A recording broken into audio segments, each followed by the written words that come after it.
खानदानवा तब काहे माई होई गइली बेगानवा। एगो करे अलगा एगो देबे नहीं खानवा।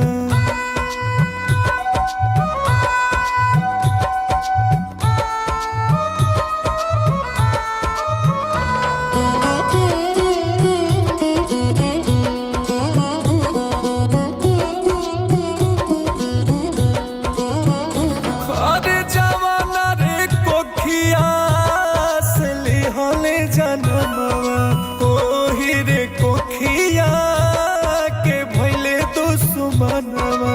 ओही रे कोखिया के भइले दुश्मनवा। एगो करे अलगा एगो देबे नहीं खानवा। एगो करे अलगा एगो देबे नहीं खानवा। बेटे खातिर माई कैली पत्थर पूजनवा। ओही रे माई के न माने सनवा। एगो करे अलगा एगो देबे नहीं खानवा।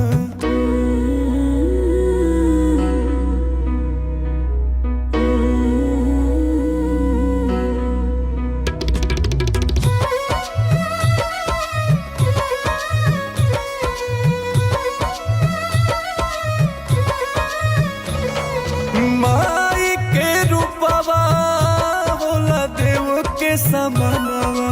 बेटा बुझे भरावा है कौन करनवा। बेटा बुझे भरावा अरे कौन करनवा। एगो करे अलगा एगो देबे नहीं खानवा। एगो करे अलगा एगो देबे नहीं खानवा।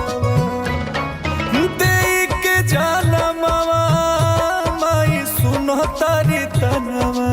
अंकुश कहत में